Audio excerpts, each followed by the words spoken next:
Muy buenas tardes, señoras y señores. Bienvenidos al atardecer de este lunes, día 28 de marzo de 2022. La guerra de Ucrania, la invasión rusa de Ucrania, sigue sin novedad, aunque durante las últimas horas podemos hablar más de diplomacia de lo que hemos hablado en las últimas horas.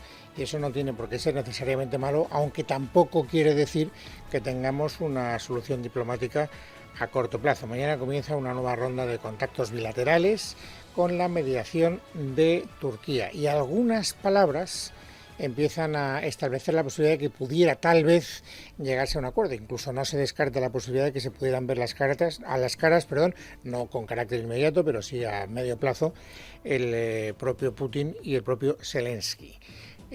La negociación está en manos del mediador en este momento, que es Turquía. Verónica Jorro. El objetivo primordial de esta ronda, según ha explicado el portavoz presidencial turco, es lograr un alto el fuego inmediato y el establecimiento de corredores humanitarios en las ciudades ucranianas sitiadas por fuerzas rusas. Sobre un posible encuentro entre Zelensky y Putin ha hablado el ministro de Exteriores ruso.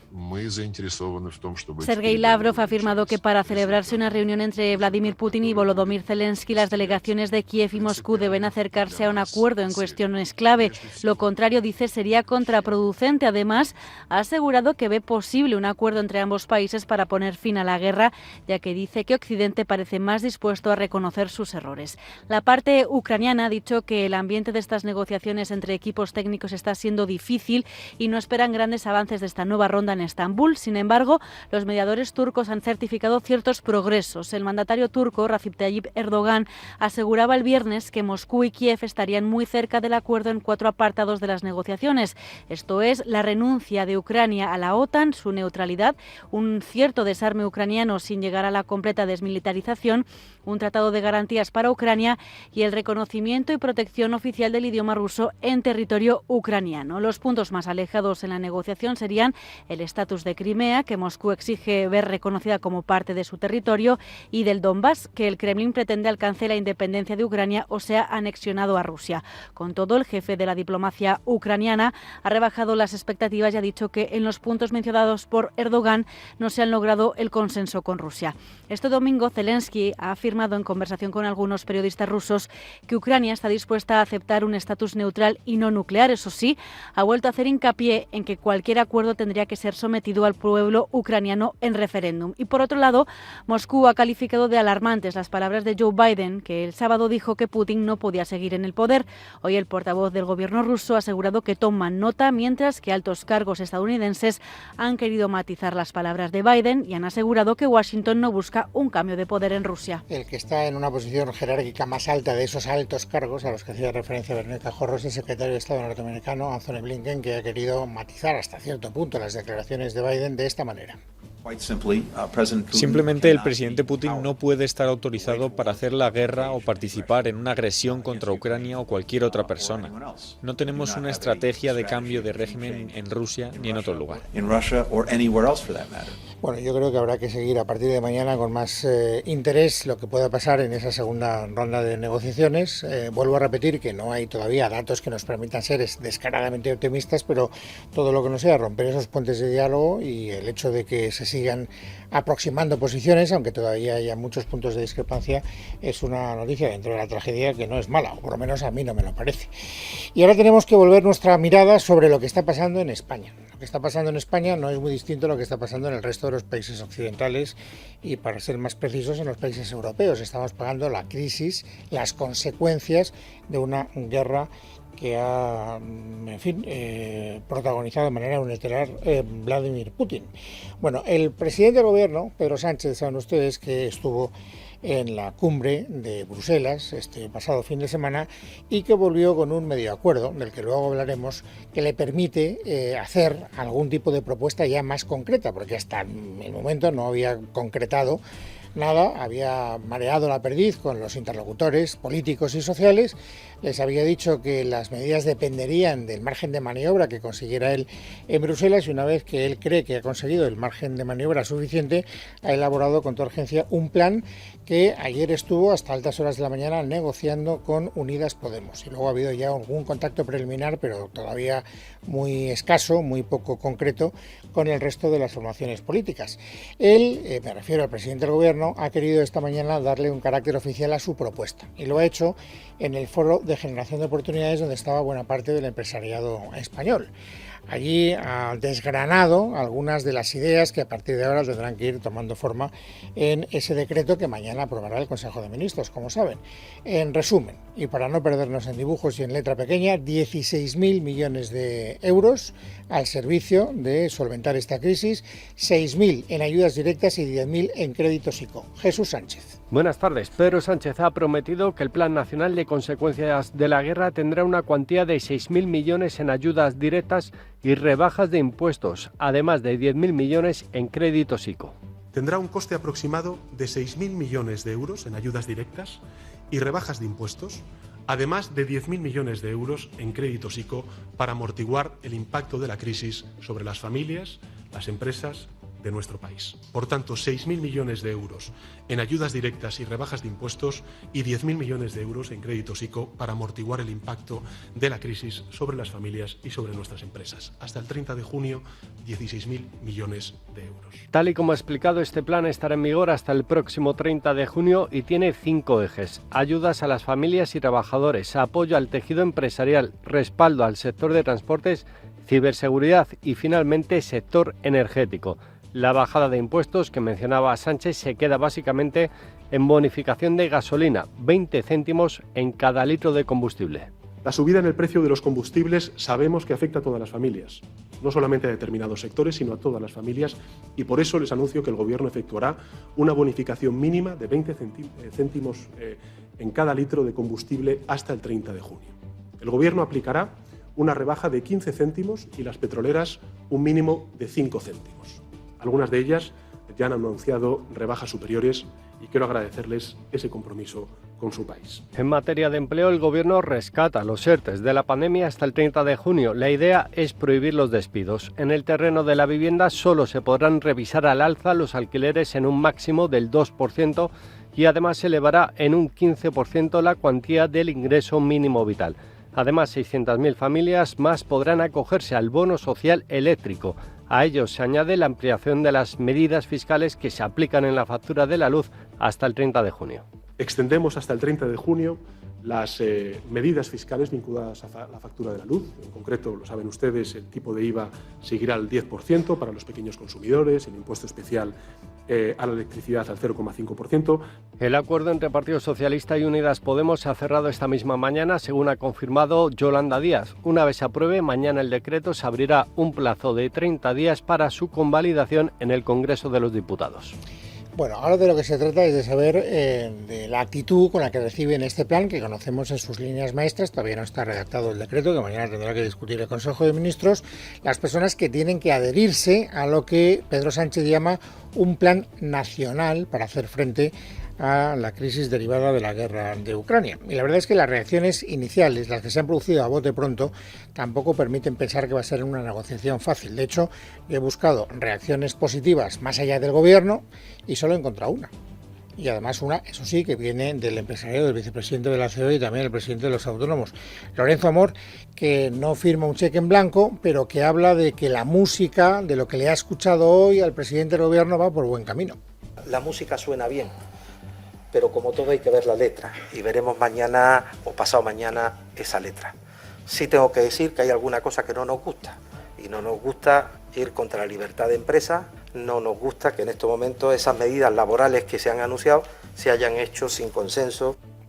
Esto es lo más positivo que he encontrado a la hora de buscar supuestos apoyos, por lo menos inmediatos, a esta propuesta del Gobierno. Son los únicos pronunciamientos más o menos positivos, matizadamente positivos, fuera, insisto, del Gobierno, porque quien sí ha hablado en términos elogiosos de ese plan es Unidas Podemos. Ya nos explicaba Jesús Sánchez hace un instante que lo que se trataba, en primer lugar, era de alcanzar un acuerdo para que mañana no encallara en la mesa del Consejo de Ministros el Real Decreto. Por lo tanto, era urgente, era prioritario que Unidas Podemos le diera su bendición. Hoy le han preguntado a Ione Belarra y Ione Belarra ha dicho que están satisfechas. Estamos satisfechas con el resultado final porque pensamos que este Real Decreto Ley tiene un sello muy claro de nuestro trabajo en el Gobierno y eso es fruto efectivamente de largas horas de negociación, efectivamente hasta altas horas de la madrugada. Bueno, hasta altas horas de la madrugada estuvieron viendo qué medalla se podía colgar cada uno. Y al final yo creo que si tuviéramos que destacar las 4 que en este momento está destacando Unidas Podemos como grandes logros de su influencia en el gobierno, habría que hablar del aumento del 15% en el ingreso mínimo vital, de la extensión a 600.000 familias del bono social eléctrico, de la limitación del aumento de los alquileres al 2% y de la prohibición de despidos hasta el próximo día 30 de junio. Esas son las cosas que Unidas Podemos en sus argumentarios internos están vendiendo a su gente como diciendo esto es lo que hemos conseguido. Y naturalmente si el decreto es progresista es porque nosotros estamos detrás de este gobierno. Esto es lo que hace o lo que significa naturalmente reivindicar el papel de Unidas Podemos en un gobierno que está tan dividido, como sabemos, independientemente de que ellos lo quieran reconocer o no. Es curioso porque hoy Echenique ha querido sacar pecho de la influencia de Unidas Podemos en este decreto y en las medidas que ha anunciado hoy el presidente del gobierno. Pero claro, al mismo tiempo ha sentado las bases para que el acuerdo no se extienda más allá de lo que es estrictamente PSOE, Unidas Podemos y los satélites Frankenstein que quieran unirse a este acuerdo. Porque dice Echenique, lo escucharán enseguida, cuanto más progresista sea este decreto, cuanto más podamos influir en él, menos posibilidades habrá de que lo suscriba el Partido Popular. Nosotros podemos intentar que ese decreto sea lo más progresista posible y si ese decreto es progresista, el PP no lo va a apoyar. Bueno, ¿lo apoyará o no el Partido Popular? Pues a ellos yo creo que les gustaría, francamente, porque le he escuchado a Cuca Gamarra, que es la que ha sido interlocutora hasta ahora de Félix Bolaños. No me consta que haya habido ningún otro contacto bilateral, más allá de esas conversaciones previas. Pero claro, donde hay patrón, no manda marinero. Y el patrón en este momento es Alberto Núñez Feijóo, que no descarta la posibilidad de que se pueda alcanzar un acuerdo, pero ha aclarado, tendrá que explicarme muy bien el presidente del gobierno la letra pequeña, porque con la letra grande el cuerpo no me pide apoyarlo. Con la confirmación de que no hay una bajada de impuestos que estaba comprometida inicialmente y con el no a Europa a la propuesta de política energética del gobierno, tenemos que seguir esperando para que se nos explique exactamente qué es lo que se va a hacer después de un año de incremento de precios del 7,6%. Es curioso porque él sienta las bases de un razonamiento, hace como unas premisas que parecen derivar en la conclusión de ergo no puedo apoyar esta posición del gobierno. Sin embargo, él llega a una conclusión premeditadamente forzada.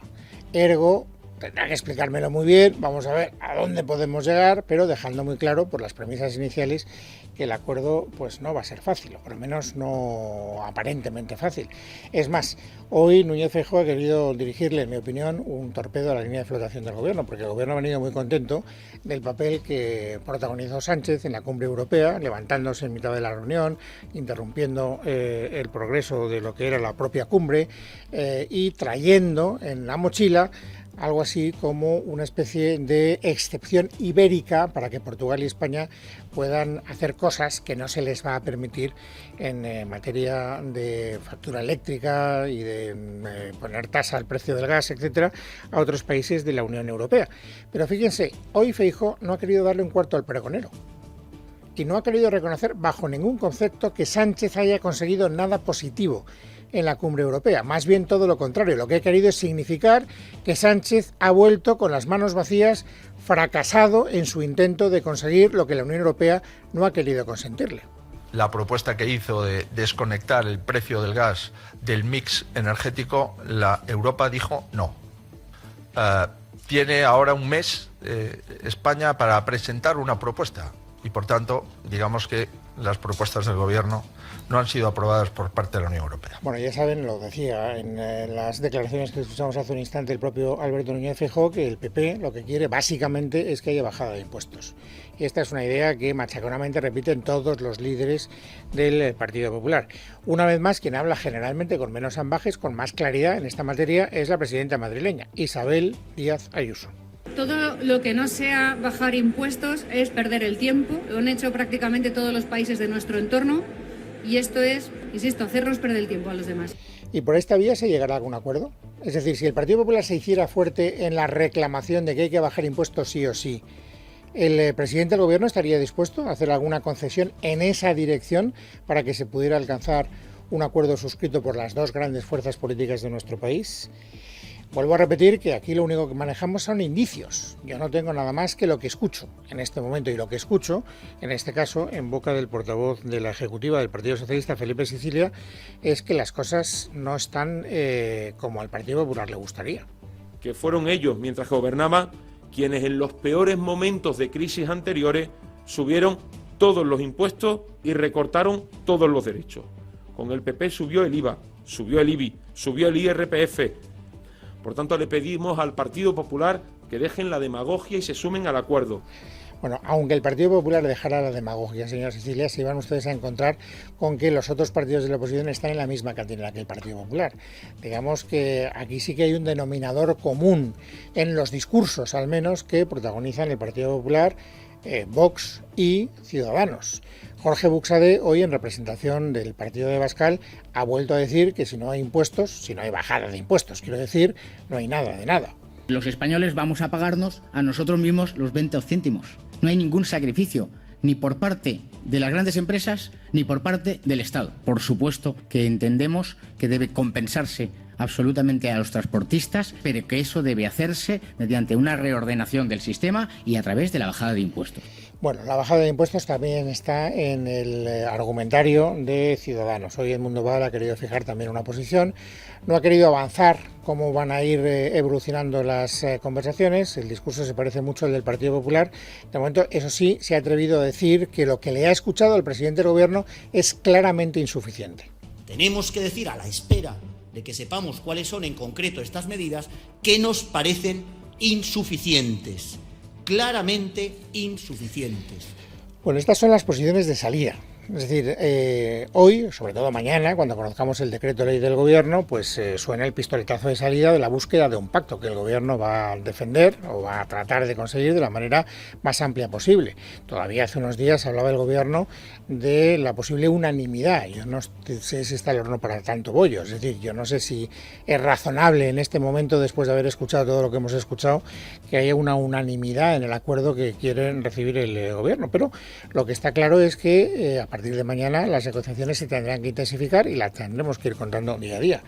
Lo que no sé es el ambiente, el clima con el que se van a desarrollar esas conversaciones, el clima social, quiero decir, porque es verdad que después de la reunión que mantuvo el Gobierno con los transportistas a finales de la semana pasada, las cosas se han distendido mucho, pero en la calle sigue habiendo un sector irreductible que mantiene la posición de la huelga. Hoy la ministra de Transportes, Raquel Sánchez, ha hecho un llamamiento más a ese grupo irreductible que se mantiene en la huelga, diciendo, por favor, lean bien el acuerdo que alcanzamos con sus compañeros la semana pasada, porque si lo leen bien no tendrán ningún motivo para seguir en huelga. Todas las reivindicaciones han sido recogidas y, por lo tanto, yo apelo a que esos transportistas se lean el acuerdo, porque recoge, de verdad, es que recoge todas esas reivindicaciones y que podamos recuperar la normalidad lo antes posible. ¿Y qué le responde el jefe de la tribu indómita de los transportistas, Manuel Hernández? Que de eso nada monada. La firmeza que por parte de todas las bases se va a tener y el compromiso firme de que no se puede arrancar mientras no tengamos la garantía de poder trabajar para cubrir costes y para poder atender todo lo que necesitamos cuando movemos nuestro camión. ¿Y a cuánto representa ahora mismo Manuel Hernández? Es decir, si contempláramos como un todo el sector del transporte, de ese todo, ¿qué tanto por ciento está secundando la huelga y qué tanto por ciento está tratando de trabajar con normalidad? No tengo el dato, pero sí que tengo la referencia que hoy ha querido compartir con todos nosotros Lorenzo Amor, el jefe de los autónomos. Hoy el 95% de los 207.000 autónomos del transporte que hay en España están trabajando. Y creo que esto es lo importante. Las organizaciones no estamos para desgastar gobiernos. Las organizaciones estamos para hablar. Bueno, es verdad que en algunos lugares concretos, hasta donde yo sé, como por ejemplo en Cataluña, se han producido algunos disturbios porque ha habido piquetes que han tratado de impedir el trabajo de los transportistas que sí están tratando de hacer o cumplir con su obligación, pero lo cierto, por las noticias que tengo, insisto, a esta hora, a las 4:20 de la tarde, la normalidad se va imponiendo lentamente, pero de manera progresiva. Bueno, esto es lo que les puedo contar respecto a los planes del gobierno y el clima social que tiene que derivar, si es posible, en un acuerdo con el que hacer frente a la crisis de la guerra de Ucrania. Y fuera de ese contexto, pues hay muy pocas noticias más. Tal vez una que va a ir adquiriendo notoriedad conforme nos acerquemos al viernes, porque el viernes, ya lo saben, es el día en el que comienza el Congreso de la entronización de Alberto Núñez Feijóo, el viernes de esta misma semana. Por lo tanto, el Partido Popular poco a poco habrá que ir hablando, me imagino, conforme nos acerquemos a esa fecha. De momento hoy se ha hablado en términos retrospectivos, se ha hablado para ventear una historia que podría explicar hasta cierto punto por qué empezó y por qué se hizo tan agria la disputa entre Pablo Casado, la antigua dirección de Génova, e Isabel Díaz Ayuso. Y parece que uno de los episodios más tremendos se produjo la propia noche del 4 de mayo, cuando cosechó Isabel Díaz Ayuso un triunfo electoral enorme. En aquel momento Isabel Díaz Ayuso quería haber celebrado ese éxito electoral con la gente de Madrid y en contacto directo con los militantes de Madrid, pero Pablo Casado intentó colarse en la fiesta, salir en el balcón y utilizar un cierto protagonismo, bastante protagonismo, junto con Teodoro García Egea.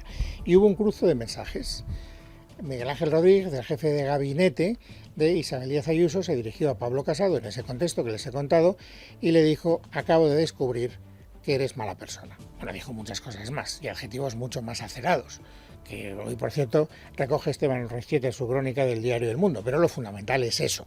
Y le han preguntado a Esteban González Pons hoy, que es el hombre que está organizando este congreso que empieza el viernes, que qué opina de ese cruce de mensajes en el teléfono móvil. Esta ha sido la respuesta.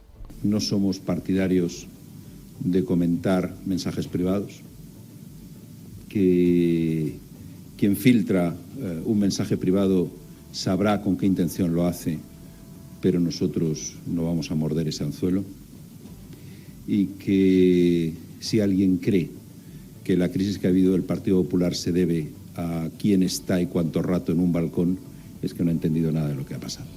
Yo, fíjese, he querido que ustedes escuchen estas declaraciones de Esteban González Pons, a ver si luego, cuando llegue el momento de la tertulia, los contertulios me ayudan a descerrajar un pequeño misterio, casi como el misterio de una novela, digamos, de intriga, una novela negra. ¿A quién beneficia esto a estas alturas? ¿Quién filtra el cruce de mensajes en el teléfono móvil? ¿Es para hacer daño a Ayuso? ¿Es para hacer leña del árbol caído de Casado? Las declaraciones de Pons parece que apunten, porque esta es una exégesis personal que además tampoco tengo muy clara, que Pons, por lo que dice, esté apuntando a que la filtración viene más del sector casadista, diciendo: no te has enterado, tío, de la crisis que se ha organizado. No lo sé, pero bueno, lo comparto con ustedes porque esta es la única declaración oficial y luego tendremos que analizarla, me imagino, digo yo, si tenemos tiempo, en la tertulia, que espero que sí. Y a propósito del Partido Popular, una última referencia: esta tarde comienza la comisión de investigación en el Ayuntamiento de Madrid, que tiene que esclarecer si va bien, si hubo o no hubo dinero público del Ayuntamiento al servicio del espionaje de un sector del Partido Popular contra Isabel Díaz Ayuso. Andrés España. Comienza la comisión de investigación del Ayuntamiento de Madrid, que buscará esclarecer el presunto espionaje con recursos municipales a la presidenta regional Isabel Díaz Ayuso, una comisión en la que estará presente el alcalde José Luis Martínez Almeida, quien ha criticado las citaciones desde los grupos de izquierdas a quienes acusa de tratar de montar un circo. Desde el primer momento dije que por supuesto que yo iba a acudir a la comisión y iba a dar todas las explicaciones, como por cierto creo que todos los madrileños saben perfectamente. He comparecido ya en numerosas ocasiones. Mañana va a ser el tercer pleno en el que voy a dar explicaciones. En segundo lugar, si la oposición hubiera pedido las comparecencias que se ajustaran al objeto de la comisión de investigación, no se estaría produciendo que hubiera personas que no van, porque es lógico. Hay personas que no tienen nada que decir en esa comisión, que han sido llamadas simplemente para tratar de montar un circo alrededor de una cuestión que objetivamente es muy seria. Una comisión que arrancará esta tarde a partir de las 4, en la que el único compareciente confirmado es el consejero delegado de la empresa municipal de la vivienda y suelo, Diego Lozano, aunque podrían comparecer aquellos que, sin haberlo confirmado,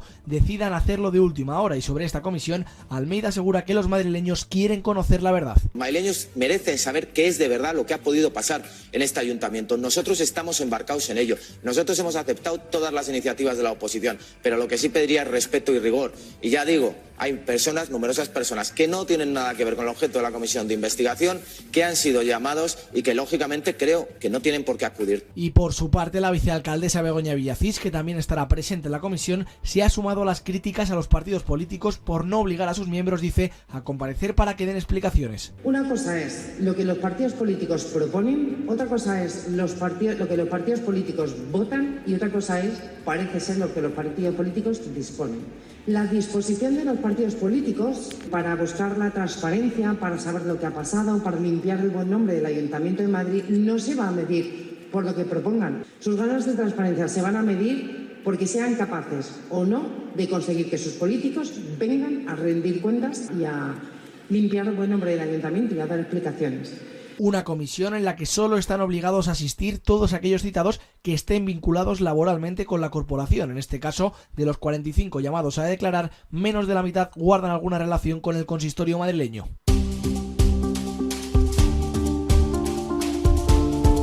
Es lunes, es 28 de marzo de 2022. Vamos, amigos, a completar ahora el paisaje informativo sobresaliente del día. Lorena López Lobo, bienvenida, buenas tardes. Buenas tardes, Luis. Tras más de 2 años de pandemia, hoy entra en vigor la nueva fase contra el COVID-19, aprobada el pasado martes por las comunidades y el Ministerio de Sanidad, y que supone un paso más hacia la normalización.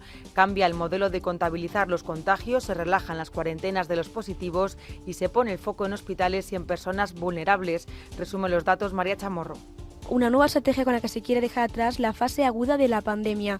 La principal novedad es que solo se realizarán test de diagnóstico a las personas vulnerables, a las que tengan relación con ámbitos asistenciales o sociosanitarios o a las personas cuya infección requiera ingreso hospitalario. El resto de los casos, es decir, los leves y asintomáticos, no deberán someterse a ninguna prueba. Además, para estos últimos se eliminan los aislamientos y las cuarentenas y tendrán que actuar de modo similar a como lo hacen con una gripe. Una estrategia que, palabras de Pedro Sánchez, permitirá centrar en las personas de riesgo. Una nueva estrategia que nos va a permitir vigilar y actuar no como hacíamos hasta ahora, sino sobre los más vulnerables, a la vez que podamos detectar cambios en la epidemiología del COVID y de otras enfermedades respiratorias. Y es que las autoridades sanitarias reconocen que estas nuevas reglas implican aceptar cierto nivel de transmisión, sobre todo en la población joven, sana y vacunada. La Fiscalía Europea insiste en investigar el contrato del hermano de la presidenta madrileña, Isabel Díaz Ayuso, por un posible delito de malversación de fondos comunitarios. Así se lo ha hecho saber hoy a través de un comunicado oficial a la fiscal general del Estado, Dolores Delgado, a quien recuerda que tiene preferencia en este asunto. Más datos, Miguel Ángel Pérez. Según el comunicado de la Fiscalía Europea, su reglamento establece una competencia preferente para investigar todos los hechos relacionados con un posible fraude que afecten a los intereses financieros de la Unión Europea. En este contexto recuerda que en una situación de conflicto de competencia siempre se debe preferir la posibilidad de recurrir ante el Tribunal de Justicia de la Unión Europea. Por ello, se solicita a la fiscal general del Estado, Dolores Delgado, que considere esta opción en relación a la investigación sobre el contrato del hermano de la presidenta madrileña Isabel Díaz Ayuso, después de que el fiscal jefe anticorrupción Alejandro Luzón haya rechazado entregar las diligencias a la representante española, la Fiscalía Europea, Concepción Sabadell.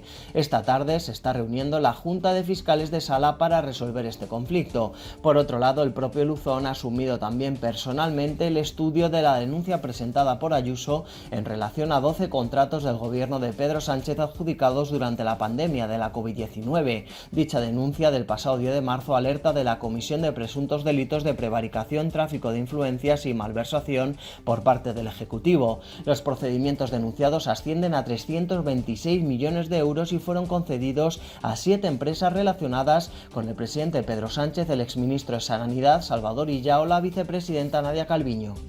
No dejamos los tribunales porque la justicia ha decretado el embargo del sueldo como diputado del portavoz de Vox en el Congreso, Iván Espinosa de los Monteros, por no abonar al constructor las obras de su chalet en Madrid, suma que asciende a más de 60.000 euros. A través de un mensaje en Twitter, el político ha avanzado que volverá a recurrir y se ha justificado criticando la inacción de Hacienda porque, dice, pidió la carta de pago el pasado mes de diciembre y no ha recibido respuesta.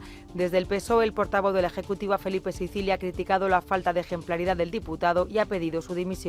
Extrema derecha, por cierto, que hoy vuelve a demostrar su falta de ejemplaridad, y lo hace en Espinosa de los Monteros, que siempre tiene problemas con las obras, o bien con las licencias o bien con los pagos de las obras.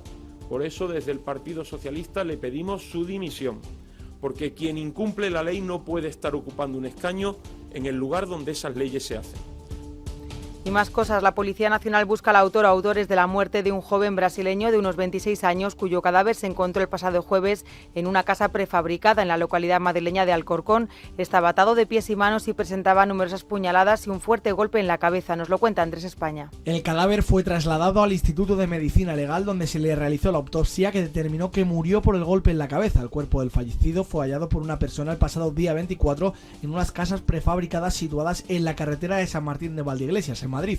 El cuerpo se encontraba con muchas manchas de sangre y cuchilladas, y hasta el lugar de los hechos acudieron los agentes de policía, que solo pudieron certificar la muerte del joven de 24 años. A continuación, agentes del grupo de homicidios y del grupo de delitos violentos de la Brigada de Policía Científica se trasladaron al lugar de los hechos, donde estuvieron recabando pruebas y vestigios que pudieran esclarecer el motivo del crimen. Familiares del joven asesinado han explicado a la policía que creen que le ha podido matar una persona a la que conocía la víctima, y por el momento los agentes están interrogando a los allegados de la víctima. Y terminamos contándoles que a través de un comunicado la Academia de Hollywood ha condenado todo tipo de violencia tras el bofetón anoche de Will Smith al presentador de la gala Chris Rock como respuesta a un chiste que el cómico hizo sobre la alopecia que padece la mujer del actor.